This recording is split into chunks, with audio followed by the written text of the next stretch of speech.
I teach a lot of different types of systematic theology. I've written books on love, postmodernism, Wesleyan thought, open and relational theology. I have a lot of different interests. And today's lecture basically comes from some work I've been doing in the last, year and a half or so. I've been thinking a lot about what it means for God to be expressed kenotic love, especially in relation to what it means for God's power and the problem of evil.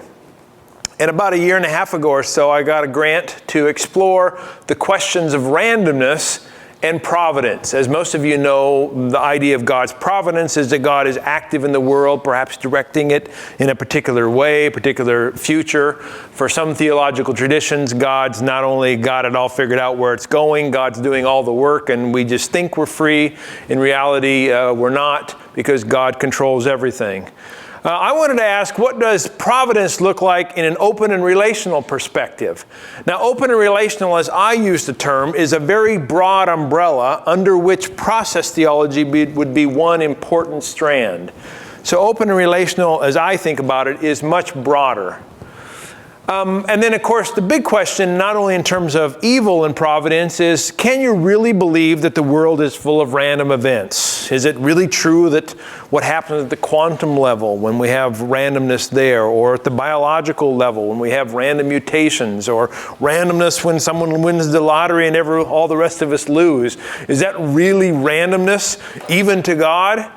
And that was the basic thrust of my work. What I want to do today, since we have a limited amount of time and I like discussion more than lecturing, I want to give you about 10 or 11 slides that give you the general flow of my work that's coming out this fall in a new book.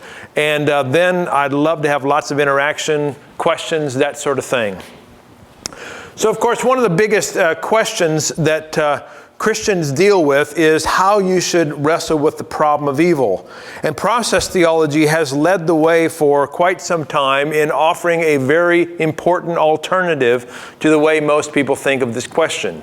Process theology, and there's actually a variety of process theologies, but the dominant views of process theology say that God is not culpable for failing to prevent evil, because there's something about God's power that's restricted in some way.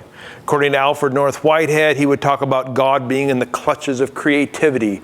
Charles Hartshorne would talk about the social nature of the universe. David Griffin talks about God and the metaphysical laws. All these are important ways that process thinkers have tried to talk about God's power being something other than unlimited.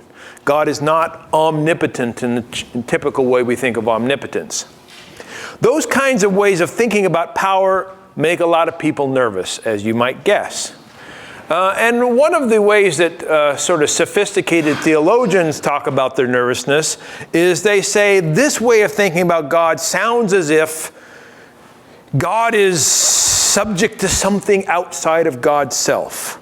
There's some external force, some principle that God is sort of behind and so, I wish I could do more, but I just can't because that thing is constraining me. And as I begin to think about the value of the idea of thinking about God's power being restricted, I begin to think about the possibility that God's power is limited by God's own nature. And that's going to be at the very heart of the proposal I give to you today. I begin my book looking at 4 important examples of evil. The Boston Marathon bombing. A particular case of a couple in New York whose daughter is born with severe physical disabilities because of random genetic mutations. A woman in the Congo whose husband is killed. His children is killed because they cry when they see their dad killed. She's raped repeatedly and her rapist thinks she's dead. She lives through it, but now wishes she would have died. And the 4th case, the one I want to talk about today a little bit, is a true story of a couple in Canada who are coming home from vacation. And as they're coming down the highway, a semi-truck coming from the other direction kicks up a rock from the tires, goes through the air, and I don't know if you can see the car there, goes through the passenger side of the car and kills the woman instantly. Now, the police officer, or whatever you call them in Canada, okay, comes to the scene, and I read the news article on this, and the police officer interviews the truck driver, interviews the people in the car and any other cars that happen to be going by to see, to assess the situation. The truck driver did not intentionally try to get that rock to go from the tires through the car's window. The driver of the car had no, malicious intent.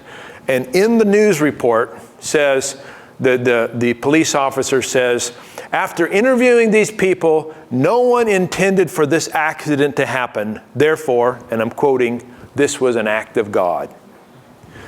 So I begin to think about the kind of God language we use for these random events. No one really knows the cause. You can't blame it on that person's intentional actions.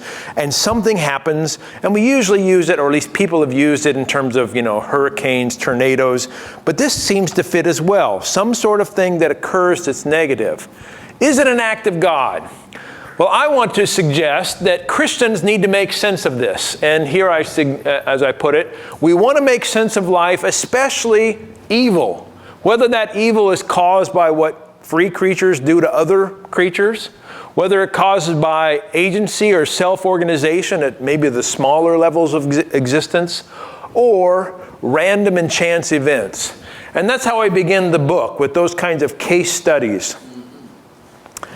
The second chapter then begins to look at questions of randomness and necessity, or what some call the laws of nature. And since I was getting the grant to look at randomness, I did a lot of work in philosophy, but also looked at the theological traditions. And you get some really strong statements from the heroes of the Christian faith like John Calvin and Augustine that say there's nothing that happens that's chance. There's nothing that's random. God does it all. But you also have some contemporary important theologians who say something very similar. And yet in science and some of our best philosophy, and even I think the way we live our lives, we all think there are random and chance events that happen. Most of us, when we lose the lottery, when we buy a lottery ticket and lose, we don't say to ourselves, God fixed it for someone else. Right? We think of just randomly was the case that someone else's ticket got selected. Or if we go down to some store that's giving away a free TV if you come in and check out their merchandise, unless we think the store is somehow dirty or the owner is not playing fair, we think that if we didn't win the free TV, it wasn't God who determined it. Most of us live our lives as if randomness and chance are real. And so in this chapter, I argue that that's the case. But there's also lots of law-like regularities in the world. Traditionally, this has been called the laws of nature. And there's a long philosophical debate about where those, quote, laws come from. I call them the law-like regularities, however, because I think laws of nature is a misnomer. I don't think we have good evidence that these are somehow eternal laws. But the question amongst many Christian theologians is, if there are such law-like regularities, does God impose them? Or do they somehow exist outside of God? Can God interrupt them? And those are the kinds of things I suggest. I say at the end of the chapter that Christians should believe that there are law-like regularities, but these come from God's love. God's necessary, steadfast love. Not because God arbitrarily decided to put certain laws into existence, but rather because God loves everything and everyone, including the molecules that make up your chairs that you're sitting on right now. God's love provides the consistencies that we see in reality, what we call law-like regularities or the laws of existence. The next chapter then begins to look at the questions of freedom. And like most process thinkers, I think there's good reasons to believe that creatures, in fact, especially humans, have genuine freedom. In philosophical circles, we call it libertarian free will. But also I think that other creatures have some kind of agency or self-organization. It may be the case that the smaller organisms of reality don't have genuine freedom, but it's also the case, I suggest, and I think Whitehead here is an important resource, that they're not entirely determined. They have some kind of agency, some kind of capacity to act. And so from the humans down to the most smallest levels of reality, nothing is entirely determined by the past. Secondly, we all have this basic sense of values, of right and wrong, good and evil. We may have big disagreements about how those all cash out. My guess is that if I was to poll you on certain questions of our time, like let's say LGBT issues or abortion, my guess that the results from my poll in this room would be very different from my Sunday school class that I teach in my little evangelical church. Because I'm guessing just by the comments I've heard so far, you think about those things differently. That doesn't mean, however, that good and evil, right and wrong are just totally relative, just totally picked out of the air. We share a great deal of commonalities. And I make the case, that's a very actually common Christian case, that God is the fundamental source of right and wrong, even though you and I may disagree on some of the particulars. And all of that then brings me to the middle and sort of turning chapter in my book, where I talk about the questions of providence. And I lay out what I think are 7 models of providence. And just to give you an idea of kind of what I'm thinking here, other than what you can see in terms of the description, on your far left here, we have God as doing everything. This might be John Calvin, for instance, the God who causes it all. Everything that happens, even though we might think we have free will or random, it's actually God in control. The next step is a position common in most of the churches I'm in, which is that some of our actions are generally free, but God also controls an awful lot of things. And this is a particularly ambiguous, I say it's got a lot of explanatory inconsistencies, because you're not really sure who's doing the acting and who's doing the causing. Is it us? Is it God? Is it the devil? Is it some sort of other forces? There's a mix here. The next stage is one that's very common amongst especially academic theologians in the science and religion dialogue.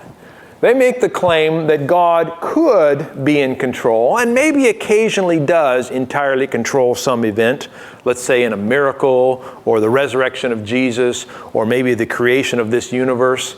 But God typically does not control. God is self-limited. God has made a choice to say, I'm not going to fiddle around and coerce, at least not most of the time. And so most of the processes of reality, including the free choices we have, are not coerced. This middle position is mine. I like it. I'm going to promote it a little bit, so I'm going to skip it for a second.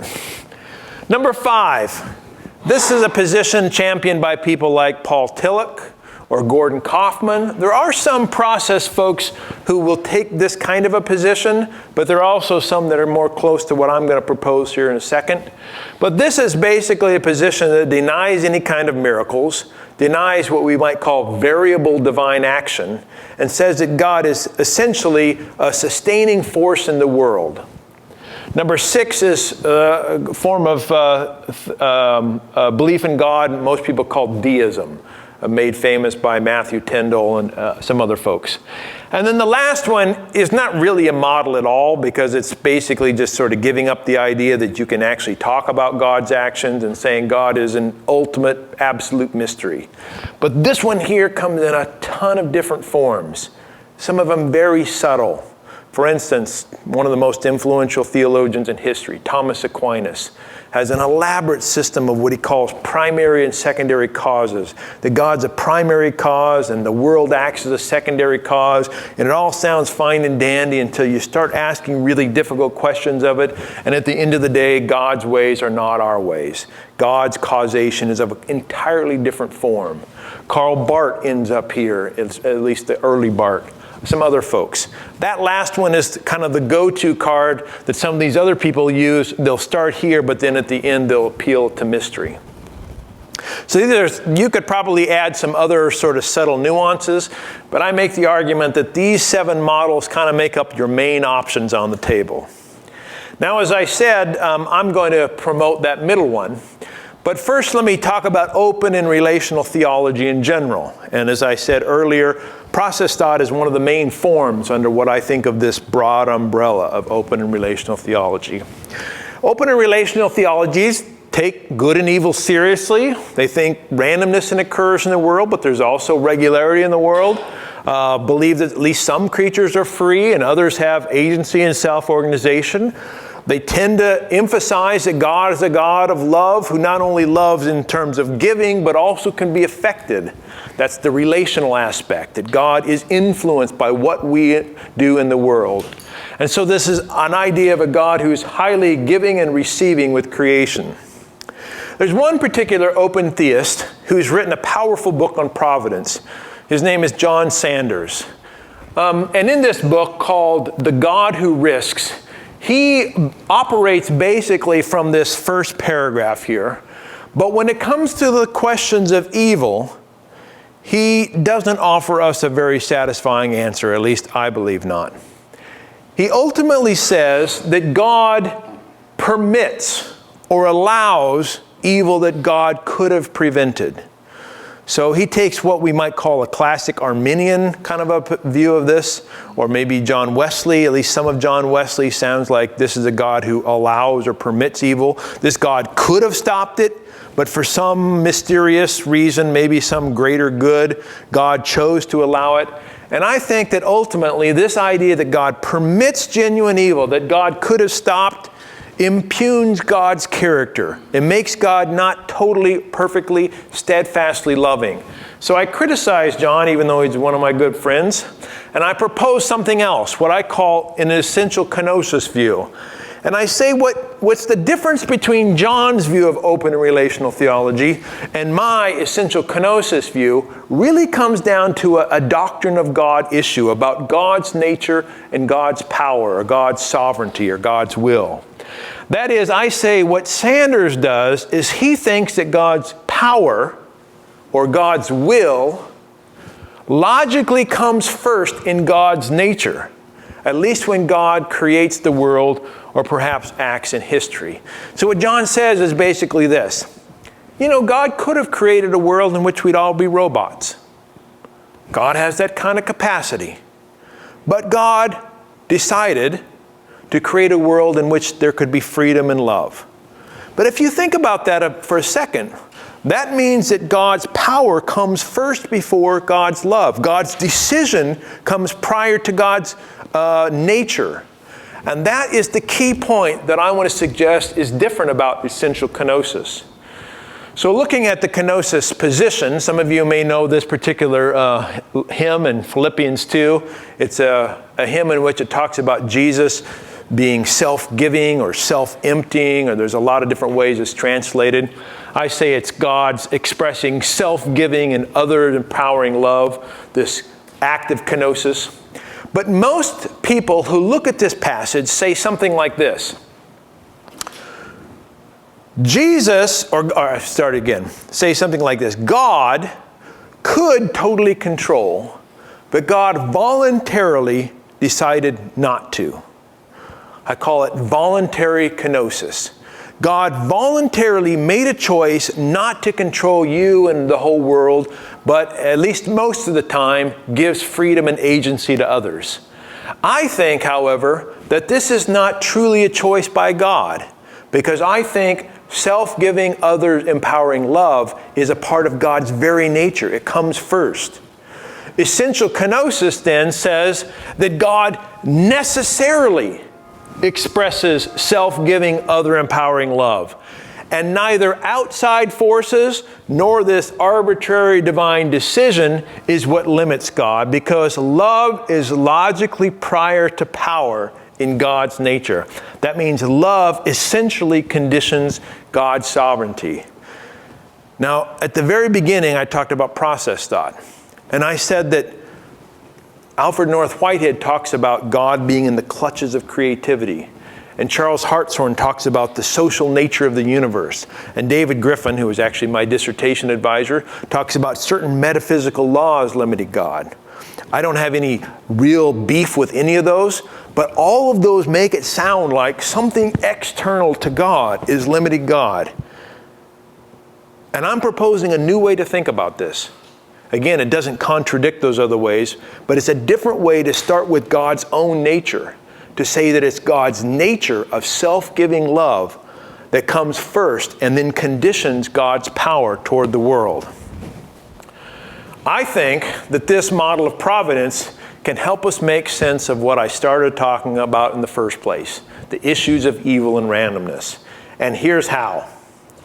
First of all, essential kenosis says that God necessarily gives freedom to all creatures complex enough to receive and express that freedom. That means that God cannot, not chooses not, but cannot withdraw, override, or fail to provide this freedom to someone, some creature perpetrating evil. God, in the Boston City marathon bombing, could anticipate that the brothers were going to put the bomb there on the racetrack or on the by the race, but God could not withdraw and take away their freedom to have prevented that. There's something God can't do because God necessarily gives them freedom, given who God is. Secondly, God necessarily gives agency and or self-organization to these simpler organisms and creatures. Consequently, God cannot withdraw, override, or fail to provide agency and self-organizing to these simpler entities.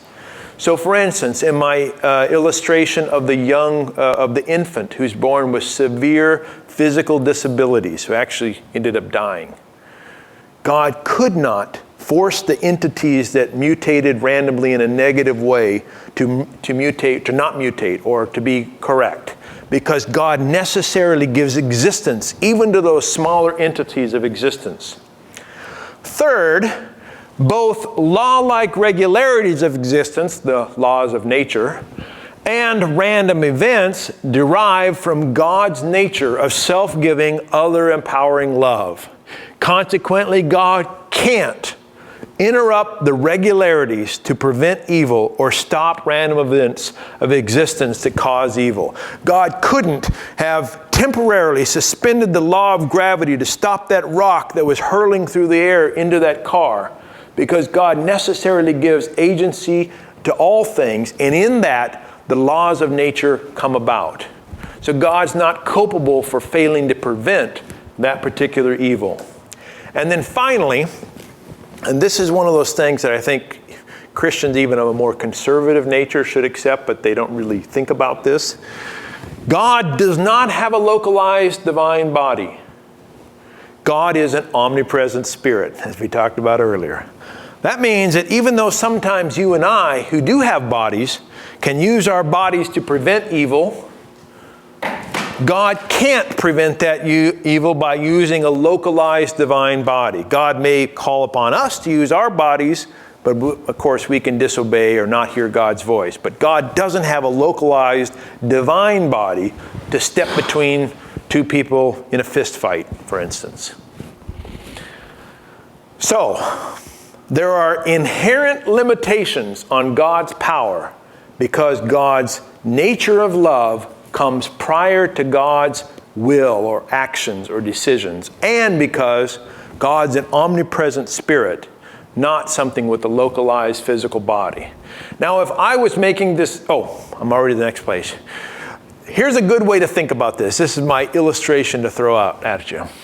If self-giving, other-empowering love is God's logically preeminent attribute, the idea that God could usurp creaturely freedom, agency, or self-organization, or could interrupt the law-like regularities of existence, or could unilaterally thwart random events is as fictional as the idea that mermaids could run marathons. What do I mean? I think mermaids can't run marathons because leglessness is an aspect of their essential natures.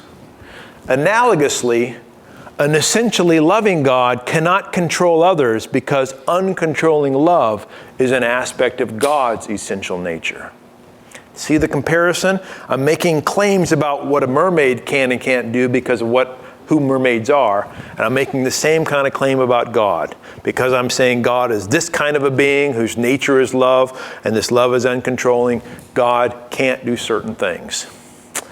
All right, so what does this mean? Does this mean I've just presented you with this weakling God who's the do-nothing, stand on the side observer, the wimp, as my evangelical friends would want to say? No, I think this God is still almighty. but almightiness needs to be understood carefully. I think the God of essential kenosis is the almighty creator, provider of existence, and source of miracles even.